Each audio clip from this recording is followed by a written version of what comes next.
सभी विजेताओं को मेरा सलाम। नवनिर्माण एकेडमी में मैं मित्रों आपका स्वागत करता हूं। मैं हाजिर हूं आपके लिए आज जीके के टॉप 25 क्वेश्चंस की 19वीं वीडियो लेकर। यदि आप हमारे चैनल पर नए हैं तो हमारी प्लेलिस्ट में जीके की टॉप 25 क्वेश्चंस की वीडियो जाकर देख लीजिएगा। वहां पर 18 वीडियो पड़ी हुई है। ये वीडियोस बहुत ही ज़्यादा महत्वपूर्ण हैं। पेपरों में अक्सर इनमें से प्रश्न आते रहते हैं। ये सभी ऐसे प्रश्न हैं जो कम से कम 15-15, 20-20 बार पेपर में पूछे जाते रहे। हर वीडियो के बारे में मैं हर क्वेश्चन के बारे में कम से कम 5 से 6 फैक्ट बताता हूँ। इस तरीके से हमारी वीडियोस में टोटल मिलाकर 1500 से 2000 प्रश्न अभी तक हो चुके हैं जिनके उत्तर आप जान सकते हैं। चलिए हम लोग शुरू करते हैं पहली इस वीडियो को। यहाँ पर 1 से 16 तक दिए गए हैं, यहाँ पर 17 से 15 तक 25 तक दिए गए। हम शुरू करेंगे यहाँ से ताकि यहाँ पर जगह बन जाए। देखिए पहली बात जो लास्ट में यहाँ पर ये दिया गया है, अकबर के कामों के बारे में दिया गया है। यहाँ पर क्वेश्चन है, क्वेश्चन नंबर 3। इसकी व्याख्या दी गई है अकबर ने कौन कौन से काम किए। याद रखना है अकबर ने 1562 में दास प्रथा का अंत किया था। 1563 में तीर्थ यात्रा कर को समाप्त किया था। 1564 में जजिया को समाप्त किया था। जजिया एक कर होता था जो गैर मुसलमानों पर लगाया जाता था। 1571 में फतेहपुर सीकरी की स्थापना की जो कि उत्तर प्रदेश में आगरा के पास है। 1579 में मजहर की घोषणा की, बहुत इंपॉर्टेंट है। 1582 में दीन इलाही की घोषणा की और 1582 में ही इलाही संवत की उसने स्थापना की थी। ये सब अकबर के काम थे। अकबर मुगल वंश का शासक था। अकबर के पिता का नाम हुमायूं था। ये सारी चीजें आपको समझनी है अकबर के बारे में। चलिए यहाँ से इसे मिटा देते हैं। उम्मीद है आपको ये अच्छा लगा होगा। इसी तरीके से हर पॉइंट के बारे में, हर चीज के बारे में हम बहुत सारे क्वेश्चन करते रहते हैं। आप लोगों को इसका बहुत अधिक लाभ होगा, तो इसको आप, मेरी अनुरोध है आप लोगों से कि इसको आप शेयर और कर दिया करिए। देखिए यहाँ पर हम लोग बात करते हैं रुपयक के बारे में। कहा गया है रुपयक, यहाँ पे लिखा है रुपयक जो है एक सिक्का था, एक मुद्रा थी। ये गुप्त वंश में जारी की गई थी और गुप्त वंश में चांदी का सिक्का होता था। ये तो क्वेश्चन ऐसे ही आता है, गुप्त वंश में चांदी का जो एक सिक्का जारी किया गया था उसको क्या कहा जाता था? उसको कहा जाता था रुपयक। ठीक है। और यही गुप्त वंश में सोने के कुछ सिक्के चलाए गए थे। सोने के सिक्कों को कहा जाता था दीनार। इस तरीके से इन प्रश्नों की, इन सिक्कों की आपको वो भी याद रखनी है, मतलब वो भी धातु भी याद रखनी है। और सांस्कृतिक उपलब्धि के लिए, सांस्कृतिक उपलब्धि के लिए, सांस्कृतिक उपलब्धि के लिए, सांस्कृतिक उपलब्धि के लिए गुप्त वंश को, गुप्त वंश, गुप्त काल को स्वर्ण काल कहा जाता है। गुप्त काल को क्या कहा जाता है? स्वर्ण काल कहा जाता है। गुप्त काल को, गुप्त काल को स्वर्ण काल कहा जाता है क्योंकि इस समय बहुत अधिक सांस्कृतिक उपलब्धियां हुई थी। उनके कारण, उन उपलब्धियों के कारण गुप्त काल को स्वर्ण काल के नाम से भी जाना जाता है। चलिए और बहुत सारी चीजें हैं। गुप्त वंश का प्रथम शासक कौन था? गुप्त वंश की स्थापना किसने की थी? आप जान सकते हैं गुप्त वंश की स्थापना श्रीगुप्त ने की थी। और गुप्त संवत कब से शुरू होता है? तो वो संवत शुरू होता है 320 ईस्वी से। गुप्त संवत यहाँ पर लिख लीजिए, गुप्त संवत। गुप्त संवत कहाँ से शुरू होता है?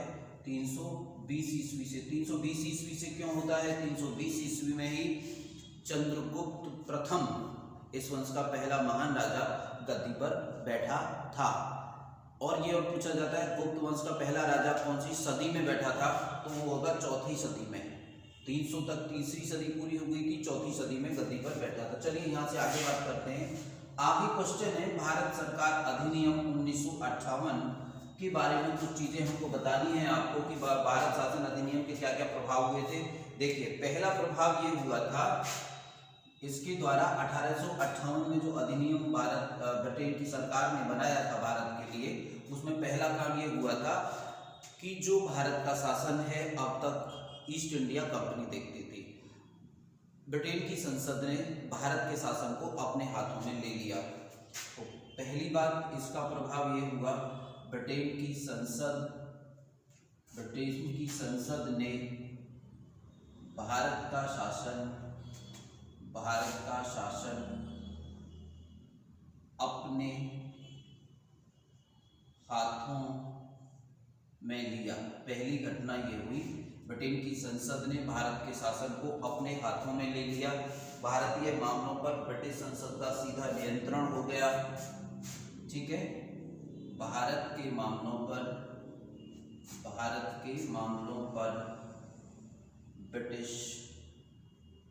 ब्रिटिश संसद का सीधा नियंत्रण हो गया। ये समझना है। एक और समझना है कि भारत सचिव पद बनाया गया। भारत सचिव नाम से भारत सचिव पद बनाया। भारत सचिव नाम से एक पद बनाया। ठीक है, भारत सचिव नाम से एक पद बनाया। बात खत्म हो गई। यहाँ से आगे बढ़ते हैं। अब हम यहाँ से आगे बढ़ते हैं और अगला प्रश्न देखिए। अगला प्रश्न देखिएगा, औद्योगिक क्रांति की शुरुआत कहाँ से हुई थी? तो औद्योगिक क्रांति की शुरुआत हुई थी इंग्लैंड से। ये बात यहीं पर खत्म हो जाती है। बहुत इंपॉर्टेंट बात है। ठीक है, यह क्रांति ठीक है, दुनिया को समाजवाद की ओर ले गई। समाजवाद की ओर ले गई। ये क्रांति जो है पूरी दुनिया को समाजवाद की ओर ले गई। पहली बात ये हुई, समाजवाद की ओर ले गई। दूसरी बात ये हुई, समाजवाद का जनक किसको कहा जाता है? तो समाजवाद का जनक किसको कहा जाता है? कार्ल मार्क्स को समाजवाद का जनक कहा जाता है। और रूस को समाजवाद का प्लेग्राउंड कहा जाता है। समाजवाद के प्रयोगशाला, समाजवाद का प्रयोगशाला रूस को कहा जाता है। समाजवाद क्या होता है? समाजवाद एक ऐसी व्यवस्था होती है जहां पर सारी जिम्मेदारियां सरकार के हाथ में होती हैं, प्राइवेट लोगों के हाथ में आर्थिक और सामाजिक जिम्मेदारियां नहीं होती हैं। सारी की सारी जो उद्योग धंधे होते हैं वो सरकार के हाथों में होते हैं समाजवादी व्यवस्था में। भारत में जो व्यवस्था है वो समाजवादी भी है। भारत की जो व्यवस्था है, यहाँ पर मिश्रित व्यवस्था अपनाई गई है। समाजवाद को भी अपनाया गया है और थोड़ा थोड़ा पूंजीवाद को भी अपनाया गया है। इसलिए भारत की व्यवस्था को मिश्रित अर्थव्यवस्था के नाम से जाना जाता है। रूस में समाजवादी व्यवस्था अपनाई गई है। अमेरिका में पूंजीवादी व्यवस्था अपनाई गई है। पूंजीवादी व्यवस्था समाजवादी अर्थव्यवस्था की उल्टी होती है। पूंजीवादी व्यवस्था में सारे के सारे उद्योग धंधे, सारे के सारे उत्पादन के साधन प्राइवेट हाथों में होते हैं। सरकार का उत्तरदायित्व कम होता है। चलिए, बहुत मामूली सा अंतर है, इतना ही समझना है आपको। आगे बढ़ते हैं। दांडी मार्च में एक गाना बहुत प्रसिद्ध हुआ था जिसका नाम था रघुपति राघव राजाराम। दिगंबर विष्णु पालुस्कर एक व्यक्ति थे, उन्होंने इसे गाया था। दिगंबर विष्णु पालुस्कर, एक व्यक्ति का नाम था दिगंबर विष्णु पालुस्कर। इन्होंने इसको गाया था दांडी मार्च के दौरान। गांधी जी इस भजन को गाया करते थे, इस भजन को सुना करते थे, रघुपति राघव राजाराम। ये बड़ा प्रसिद्ध क्वेश्चन है, पेपरों में आता रहता है, नोट कर लेना। आगे तंत्रिकाएं क्या होती हैं? देखिए, तंत्रिकाएं शरीर के अंदर छोटे छोटे धागों के रूप में जाल सा बुना हुआ है। इनका काम क्या होता है? शरीर के विभिन्न उद्दीपनों को त्वरित गति से, विद्युत की गति से दिमाग तक पहुंचाना तथा मेरुरज्जु तक पहुंचाना। ध्यान रखना है, दिमाग तक पहुंचाना और मेरुरज्जु तक पहुंचाना। किसी भी परिवर्तन को, फर्ज करिए कि आपका हाथ या पैर गर्म वस्तु से लग जाता है। गर्म वस्तु से लगने के सेकंड के बहुत छोटे समय में आपके दिमाग को पता चल जाती है। ये किसके माध्यम से होता है? हमारे शरीर के अंदर जाल के रूप में, धागों के रूप में जाल सा बुना होता है तंत्रिकाओं का। तो छोटे छोटे धागों के रूप में हमारे शरीर में पूरे में तंत्रिकाएं फैली होती हैं, उन्हें तंत्रिकाएं कहते हैं। और तंत्रिकाएं किस तक सूचनाओं को पहुंचाती हैं? तंत्रिकाएं पहुंचाती हैं दिमाग तक और मेरू रज्जु तक। ये बड़ा ही प्रसिद्ध क्वेश्चन है, मेरू रज्जु तक। एक होता है तंत्रिका तंत्र, तो तंत्रिका तंत्र एक तंत्र है। तंत्रिका तंत्र में क्या क्या शामिल है? देखिए, तंत्रिका तंत्र में हमारा दिमाग मतलब मस्तिष्क शामिल है, दिमाग शामिल है, मेरू रज्जु शामिल है, मेरू रज्जु शामिल है और तंत्रिकाएं शामिल हैं, तंत्रिकाएं। इन सब के योग को तंत्रिका तंत्र के नाम से जाना जाता है। ये विज्ञान की चीज है और इनकी जो इकाई होती है, किसकी इकाई? तंत्रिकाओं की जो इकाई होती है, तंत्रिकाओं की इकाई होती है न्यूरॉन। अर्थात तंत्रिकाओं की जो इकाई है, ये तंत्रिकाओं की इकाई है। क्या है तंत्रिकाओं की इकाई का नाम? तंत्रिकाओं की इकाई का नाम है न्यूरॉन। न्यूरॉन क्या होता है? न्यूरॉन एक प्रकार की कोशिकाएं होती हैं, जिन कोशिकाओं से तंत्रिकाएं बनी होती हैं। याद रखना है, ऐसी कोशिकाएं जिनसे तंत्रिकाएं बनती हैं न्यूरॉन कहलाती हैं, और तंत्रिकाओं की जो इकाई है वो न्यूरॉन है। उम्मीद है आप सारी चीज समझ पा रहे होंगे, समझ गए होंगे। तंत्रिका तंत्र, तंत्रिका, तंत्रिकाएं क्या हैं? तंत्रिका तंत्र में कौन कौन सी चीज शामिल है? तंत्रिकाएं कौन सी कोशिकाओं से बनी होती है? तंत्रिकाएं बनी होती है न्यूरॉन कोशिकाओं से। चलो यहाँ पर आते हैं, लिटिल कार्पोरल के नाम से किसे जाना जाता है? देखिए, लिटिल कार्पोरल के नाम से जाना जाता है नेपोलियन, और नेपोलियन को जाना जाता है किस नाम से? नेपोलियन का नाम था नेपोलियन बोनापार्टा। नेपोलियन बोनापार्टा। ये कहाँ का सम्राट बना? याद रखेंगे आप, ये फ्रांस का सम्राट बना, फ्रांस का सम्राट बना। ठीक है, सेनापति भी था ये। सेनापति का मतलब होता है वह व्यक्ति जो युद्ध लड़ता है। दुनिया के महानतम सेनापतियों में गिनती की जाती है, दुनिया के महानतम सेनापतियों में गिनती की जाती है नेपोलियन बोनापार्टा की। याद रखिएगा, फ्रांस का सम्राट बना। कब बना? 1804 में ये फ्रांस का सम्राट बना। इसका जो युद्ध हुआ था ब्रिटेन से हुआ, बड़ा प्रसिद्ध युद्ध हुआ, और इसका बड़ा प्रसिद्ध युद्ध हुआ था रूस के साथ। रूस में उस समय बर्फ पड़ रही थी भयंकर, इसके बहुत सारे सैनिक मारे गए। माना जाता है कि रूस पर जाड़ों में आक्रमण करना इसकी बहुत बड़ी भूल थी। तो फ्रांस का सम्राट बना। इसका जो निधन है, इसका जो निधन है कब हुआ? इसका निधन हुआ 1821 ईस्वी में। कहाँ हुआ? सेंट हेलेना द्वीप पर हुआ था इसका निधन। 1821 में सेंट हेलेना द्वीप पर इसका निधन हुआ था। सेंट हेलेना द्वीप कहाँ पर है? सेंट हेलेना द्वीप अंध महासागर में है, अंध महासागर में है। 1815 में एक युद्ध हुआ था जिसका नाम कहा जाता है वाटरलू का युद्ध। बहुत ही प्रसिद्ध और ऐतिहासिक युद्ध माना जाता है वाटरलू का युद्ध। इस युद्ध में अंग्रेजों ने अर्थात ब्रिटेन ने नेपोलियन बोनापार्टा को हरा दिया। वाटरलू के युद्ध में, याद रखना है, वाटरलू के युद्ध में कौन जीता? अंग्रेज जीते। कौन हारा? नेपोलियन बोनापार्टा की हार हुई, और यहाँ पर इसको नेपोलियन को अंग्रेजों ने बंदी बना लिया। बंदी बनाकर एक द्वीप पर इन्होंने इसको बंदी बनाकर रखा। उस द्वीप का नाम था सेंट हेलेना द्वीप। और सेंट हेलेना द्वीप जो था, सेंट हेलेना द्वीप कहाँ पर था? अंध महासागर में। 6 साल के कारावास के बाद 1815 से 1821 तक ये जेल में रहा। भयंकर यातनाएं दी गई इसे और ये मर गया। चलिए, मैं नेपोलियन बोनापार्टा के बारे में केवल हमको इतना ही समझना था, बात पूरी हो गई। ये फ्रांस से संबंधित था। बहुत सारी चीजें हैं विश्व इतिहास के बारे में। देखिए, शिवाजी की युद्ध नीति क्या थी? तो बड़ा प्रसिद्ध क्वेश्चन है। शिवाजी की जो युद्ध नीति थी, शिवाजी की युद्ध नीति छापामार युद्ध पद्धति थी। ये क्वेश्चन बहुत पेपरों में पूछा जाता है। शिवाजी का जो जन्म था, देखिए लिख लेते हैं थोड़ी सी चीजें शिवाजी के बारे में।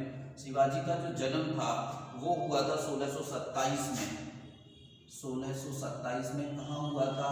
शिवनेर एक जगह थी और शिवनेर का दुर्ग था। शिवनेर में इनका जन्म हुआ था। इनके पिता कौन थे? पिता थे शाहजी। इनके पिता का नाम था शाहजी भोंसले। शाहजी भोंसले। इनकी जो माता थी, इनकी माता का नाम था जीजाबाई। जीजाबाई, ठीक है, जीजाबाई। इनके दो पुत्र थे, एक था संभाजी, एक था राजाराम। तो यहां से क्या कनेक्शन है, मैं अभी सारी चीजें समझा देता हूं, पहले डिटेल लिख देता हूं इनके बारे में सब। अच्छा, इनका जो राज्याभिषेक हुआ था कहां पर हुआ था? इनका राज्य अभिषेक हुआ था रायगढ़ में, रायगढ़ के किले में।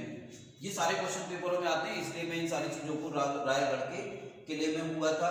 इन्होंने 2 बार सूरत को लूटा, सूरत की लूट की इन्होंने, सूरत की लूट की थी इन्होंने। और सूरत की लूट कब की थी? 1664 और 1670 में 2 बार इन्होंने सूरत को लूटा था, ठीक है। इनको औरंगजेब ने बंदी बना लिया था, औरंगजेब ने इन्हें बंदी बनाया था, ठीक है। इन्हें आगरा में बुलाया था, औरंगजेब ने आगरा में बुलाकर इन्हें बंदी बना लिया था। यही सारी चीजें। इनके बाद जो राजा बना था, इनके बाद राजा बना था संभाजी, ये भी औरंगजेब की कैद में रहा था, और शिवाजी भी कुछ दिन औरंगजेब की कैद में रहे थे। शिवाजी की जो मृत्यु हुई 1680 में शिवाजी की मृत्यु हो गई थी। इनकी मृत्यु के बाद इनका पुत्र संभाजी, जो कि औरंगजेब भी क्वेश्चन में आता है, जब शिवाजी की मृत्यु हुई तो संभाजी इनका पुत्र कहाँ था? तो इनका पुत्र जो संभाजी था वो औरंगजेब की जेल में था। चलिए बात करते हैं आगे, यहाँ से बढ़ जाते हैं शिवाजी को छोड़कर आगे। देखिए ये बात हो गई, 19वां क्वेश्चन पूरा हो गया। कोणार्क मंदिर को ब्लैक पैगोडा कहते हैं। कोणार्क मंदिर पुरी में है।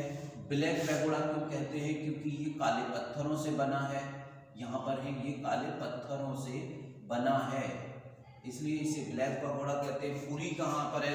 पुरी है उड़ीसा में। इसे किसने बनवाया था?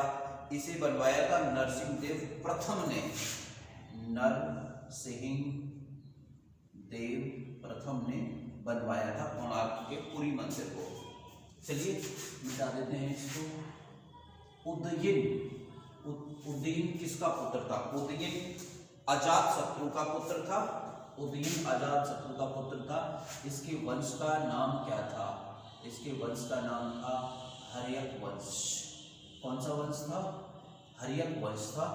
इसने पाटलीग्राम नगर बसाया था, पाटलीग्राम नगर बसाया था, जिसको आज पाटलिपुत्र या पटना कहते हैं, याद रखना। पाटलिपुत्र या पटना को किसने बसाया था?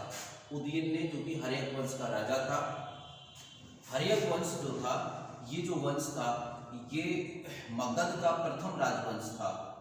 मगध का प्रथम राजवंश। तो बात खत्म करते हैं, आगे बढ़ते हैं। 17 क्वेश्चन पूरे हो चुके हैं। अब आते हैं वैभव योजना कब आई, इसके बारे में इतना ही याद रखना है। 1945 में वैभव योजना आई। काराकोरम दर्रा कहाँ पर है? काराकोरम दर्रा जो है, काराकोरम दर्रा कहाँ पर है? काराकोरम दर्रा है लद्दाख में। लद्दाख में किस किस के बीच में है? ये भारत और चीन के बीच में रास्ता है। खत्म बात, इतना ही समझना है। काराकोरम दर्रा कहाँ पर है? पेपर में आता रहता है निरंतर। HCl का मतलब है हाइड्रोक्लोरिक अम्ल।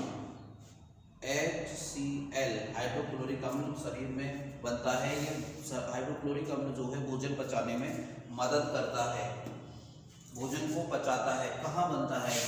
ये आमाशय से निकलता है, आमाशय से निकलता है। इसका pH मान जो है 1 से 1.5 होता है। इसका pH वैल्यू जो है 1 से 1.5 होती है। यह जीवाणु को मारता है। क्या करता है? जीवाणु को मारता है। भोजन में जो जीवाणु होते हैं उनको मार देता है।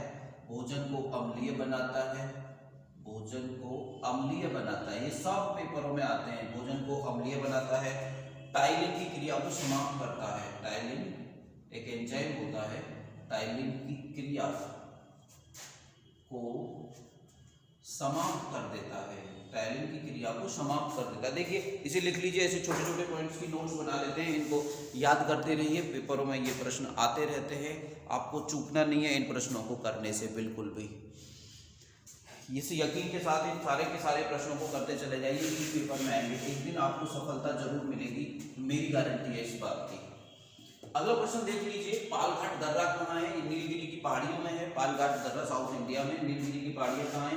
नीलगिरी की पहाड़ियां उत्तरी घाट और पश्चिमी घाट के मिलन स्थल पर नीलगिरी की पहाड़ियां हैं, वहां पर है पालघाट दर्रा। खत्म। चतुर्विंशति सहस्री संहिता, चतुर्विंशति सहस्री संहिता किसे कहते हैं? रामायण को चतुर्विंशति सहस्री संहिता कहते हैं। एक और है जय संहिता, किसे कहते हैं? जय संहिता, जय संहिता कहते हैं महाभारत को।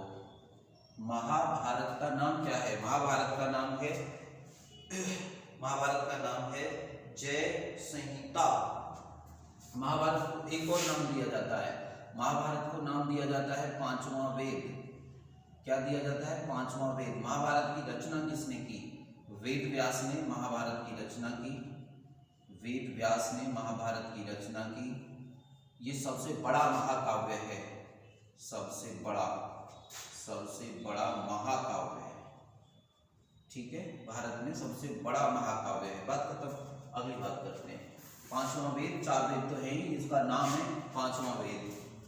आगे देख लीजिए, शुंग वंश।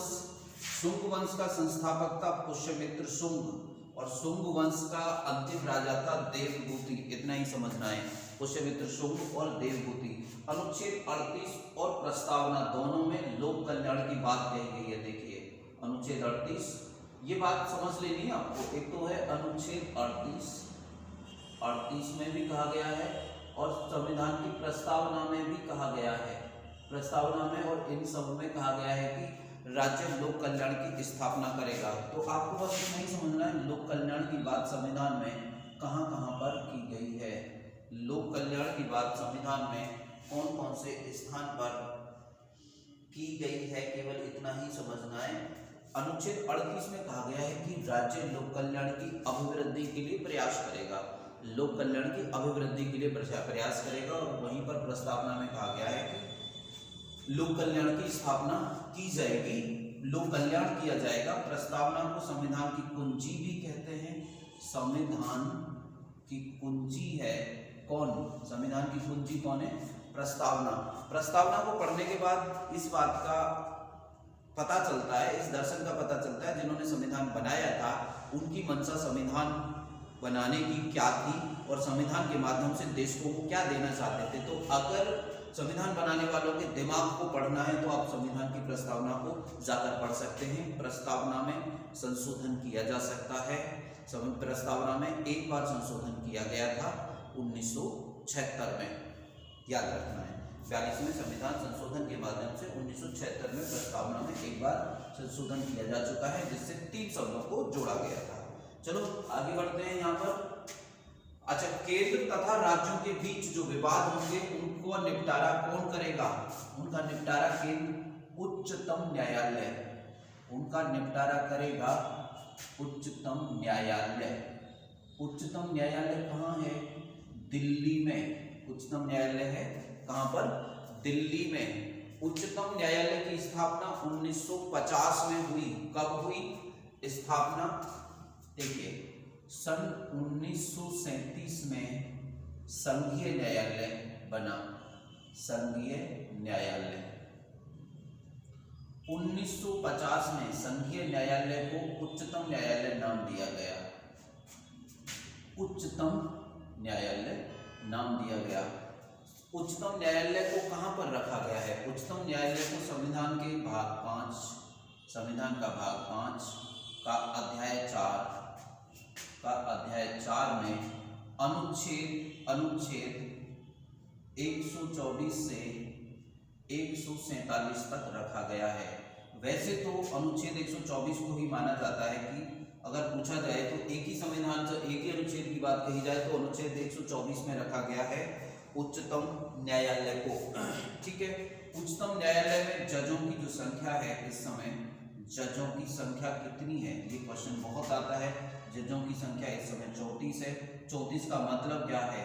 एक तो मुख्य न्यायाधीश होंगे, CJI chief justice of India होंगे, जिन्हें चीफ जस्टिस ऑफ इंडिया कहा जाएगा। एक तो होंगे मुख्य न्यायाधीश और 33 होंगे अन्य न्यायाधीश। 33 अन्य न्यायाधीश होंगे। और जो न्यायाधीश की अधिकतम आयु है, एज, अधिकतम एज क्या है, 65 वर्ष है। अधिकतम एज क्या है, 65 वर्ष। उच्चतम न्यायालय के सभी न्यायाधीशों की नियुक्ति राष्ट्रपति के द्वारा की जाती है। उच्चतम न्यायालय के मुख्य न्यायाधीश को वेतन जो मिलता है, उच्चतम न्यायालय के न्यायाधीश को, उच्चतम न्यायालय के मुख्य न्यायाधीश को वेतन मिलता है 2,80,000 प्रति माह। अन्य न्यायाधीशों को मिलता है 2,50,000 प्रति माह। और यहाँ से आगे हम कुछ और बताना नहीं चाहते आपको, बात खत्म हो गया। संख्या 34, आयु वगैरह हो गया, इतना बहुत है उच्चतम न्यायालय के बारे में। अब जरा देखिए कितनी सारी छोटी छोटी बहुत सारी चीजें हम इन प्रश्नों के बारे में आपको बताते रहते हैं, और यही है इम्पोर्टेंस इन क्लासेज की। जितनी भी क्लासेज हैं, अगर आप नए हैं तो हमारी पुरानी वीडियोज आप अवश्य देखें। यदि आप पुराने वीडियो आपने बना लिया तो जब भी खाली समय हुआ करे आप इन वीडियोज को अपने कान में लीड लगाकर सुनते रहा करो। उच्चतम न्यायालय के बारे में हमने, ठीक है, यहाँ तक बात। यहाँ से आगे शुरू करते हैं बात, यहाँ से आगे शुरू करते हैं बात। अब देखिए, संघ लोक सेवा आयोग की स्थापना कब की गई भारत में? भारत में संघ लोक सेवा आयोग की स्थापना सन 1926 में की गई। याद रखना है, सन 1919 में अंग्रेजों ने एक अधिनियम बनाया था, एक एक्ट बनाया था सन 1919 में। इस एक्ट में ही यह प्रावधान किया गया था कि भारत में एक संघ लोक सेवा आयोग की स्थापना होगी। इसमें दिए गए प्रावधानों के आधार पर सन 1926 में जाकर संघ लोक सेवा आयोग की स्थापना अंग्रेजों के द्वारा की गई थी। संविधान के भाग 15 में, याद रखना है, संविधान के भाग 15 में संघ लोक सेवा आयोग को रखा गया है। अनुच्छेद 315 से, अनुच्छेद 315 से 323 तक संघ लोक सेवा आयोग है। वैसे भी यदि एक ही अनुच्छेद पूछा जाए तो एक अनुच्छेद उत्तर होगा इसका, अनुच्छेद 315 में संघ लोक सेवा आयोग का उल्लेख है। इसके जो सदस्य और अध्यक्ष होते हैं, इसके सदस्य और अध्यक्ष आदि होते हैं, उनका जो कार्यकाल होता है, उनका कार्यकाल 6 वर्ष होता है। कार्यकाल कितना होता है? 6 वर्ष होता है। एज कितनी होती है? अधिकतम आयु 65 वर्ष होती है। निम्नतम आयु कुछ भी नहीं होती है, निम्नतम आयु कुछ भी नहीं होती है, ठीक है।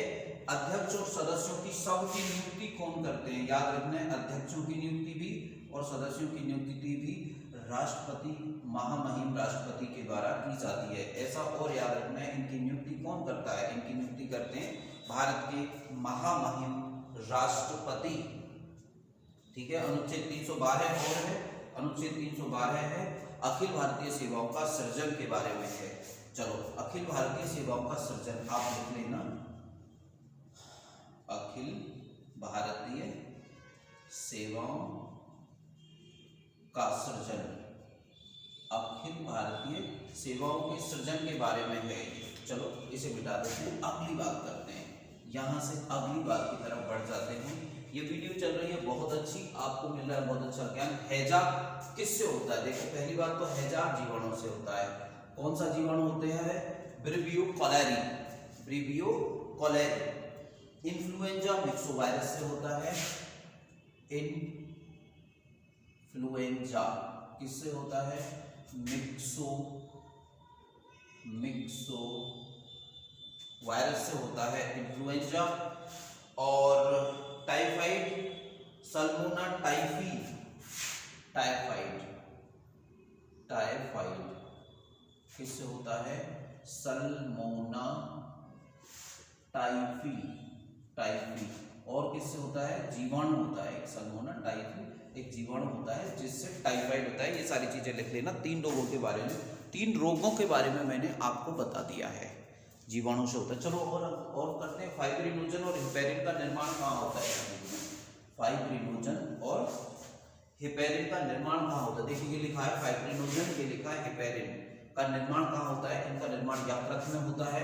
फाइब्रिनोजन का काम क्या है? फाइब्रिनोजन का काम है थक्का बनाना, रक्त का थक्का बनाना। तथा हिपेरिन का क्या काम है?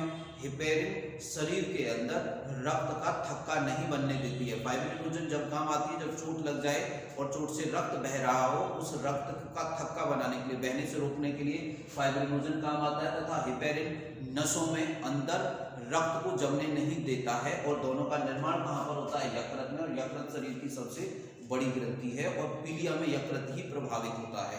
चलो आगे बढ़ते हैं, चलो आगे बढ़ते हैं, बढ़ते हैं, बढ़ते हैं। देखिए श्रवण बेलगोला कहाँ है? श्रवण बेलगोला है कर्नाटक में। कर्नाटक भारत का एक राज्य है, ठीक है। यहाँ पर है गोमतेश्वर की मूर्ति। यही बात है इसके बारे में, केवल कर्नाटक श्रवण बेलगोला गोमतेश्वर की मूर्ति। इसको किसने बनवाया था? गंग वंश के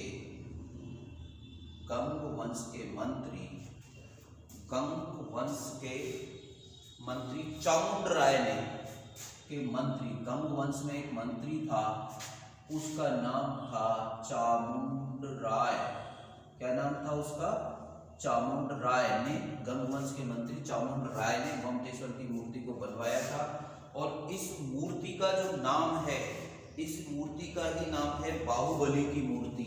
क्या नाम है इस मूर्ति का? बाहुबली की मूर्ति, इसका नाम है बाहुबली की मूर्ति। चलो हम आगे बढ़ते हैं, यहाँ से हम लोग आगे बढ़ते हैं यहाँ से। देखिएगा जरा, खजुराहो में दिलवाड़ा के जैन मंदिर हैं। याद रखना है, खजुराहो में दिलवाड़ा का मंदिर है और ये जो मंदिर है ये जैन मंदिर है। इन्हें किसने बनवाया था? ठीक है, ये मंदिर चंदेल वंश के शासकों ने बनवाए थे। किसने बनवाए थे? चंदेलों ने बनवाए थे। और ये किसको समर्पित है ये मंदिर? ये आदित्यनाथ को समर्पित है। आदिनाथ को समर्पित है, ये भी आपको याद रखना है। चलो मिटा देते हैं इसे, अगला क्वेश्चन देखते हैं।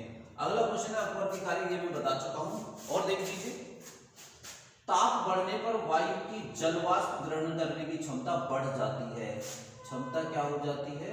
बढ़ जाती है। इसका मतलब क्या है? ठंडी वायु में जलवाष्प है वो कम होती है और गर्म वायु में जलवाष्प ज्यादा होती है। और गर्म वायु अधिक जलवाष्प ग्रहण कर सकती है, ठीक है। और क्या है, एक और मैं इसके साथ बताने वाला था, मौसम क्या है? मौसम क्या होता है? मौसम देखिए, मौसम के बारे में मैं बताता हूँ। मौसम क्या होता है? मौसम एक स्थान पर लंबे समय तक, एक स्थान पर निश्चित समय पर वायुमंडलीय परिस्थितियों का योग, एक निश्चित समय पर वायुमंडलीय परिस्थितियों का योग को मौसम कहते हैं, ठीक है। यहाँ से आगे बढ़ते हैं, आगे है स्वराज शब्द का उल्लेख सबसे पहले किसने किया? ये हमारा अंतिम क्वेश्चन है जिस पर हम डिस्कशन करना चाहते हैं। स्वराज शब्द का सबसे पहले उपयोग किया था बाल गंगाधर तिलक ने। बाल गंगाधर तिलक ने स्वराज शब्द का उपयोग सबसे पहले किया था, ठीक है। बाल गंगाधर तिलक के बारे में कुछ चीजें हम लोग बता देते हैं। बाल गंगाधर तिलक ने 2 समाचार पत्र निकाले। तो समाचार पत्र, बाल गंगाधर तिलक के समाचार पत्रों के नाम क्या हैं? पहला तो था मराठा, इसकी भाषा थी इंग्लिश, ये इन्होंने अंग्रेजी में निकाला था। तो एक बात तो ये खत्म हो गई, मराठा समाचार पत्र कब निकाला था इन्होंने? मराठा समाचार पत्र को इन्होंने निकाला था अंग्रेजी में। और एक था केसरी, ये इन्होंने कौन सी भाषा में निकाला था? ये इन्होंने निकाला था मराठी भाषा में। एक तो ये याद रखना है समाचार पत्र, ठीक है। इनको 6 साल की सजा हुई थी। 6 साल की सजा हुई थी। 6 साल की सजा के बाद इन्हें कहाँ पे रखा गया था? इन्हें रखा गया था, ये क्वेश्चन भी आता है, 6 साल की सजा के बाद इन्हें कहाँ रखा गया था? मांडले की जेल में। इन्हें रखा गया था मांडले की जेल में। मांडले की जेल कहाँ पर थी? वर्मा में। ये भी क्वेश्चन आता है। मांडले की जेल कहाँ पर थी? वर्मा में थी। इन पर धारा आईपीसी की धारा 124 ए के अंतर्गत अपराध राजद्रोह का मुकदमा चलाया गया था। मजेदारी की बात यह है, आज भी हमारे यहाँ पर आईपीसी में धारा 124 है और राजद्रोह का आरोप है इसमें।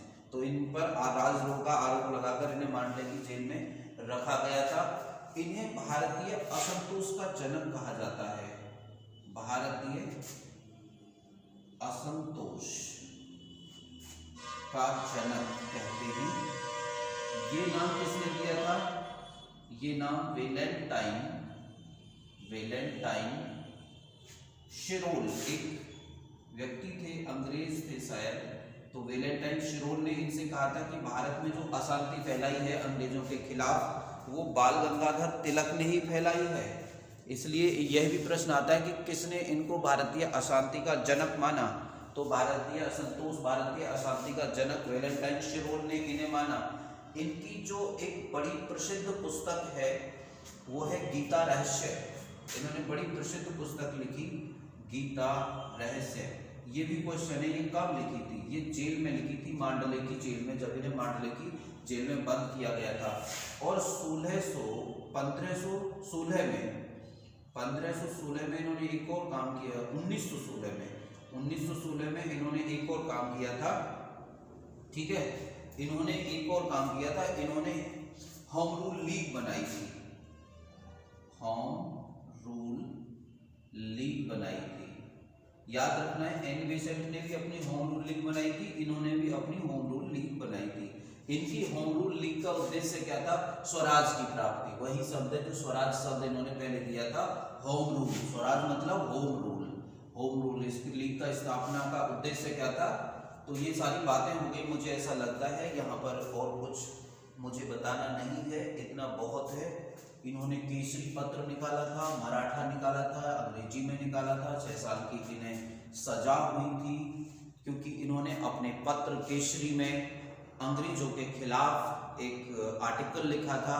उसको अंग्रेजों ने माना कि ये भारत में ये राजद्रोह का मुकदमा, इन पे धारा 124, तो आईपीसी की धारा 124 के बारे में भी आप याद रखें। आज की वीडियो मित्रों खत्म हो गई है। आपको ये वीडियो बहुत अच्छी लगती है तो आप इसको शेयर कर दीजिएगा, सब्सक्राइब कर दीजिएगा। मैं काम के किस्से लाता रहूँगा हमेशा। जय हिंद, हिंदुस्तान जिंदाबाद।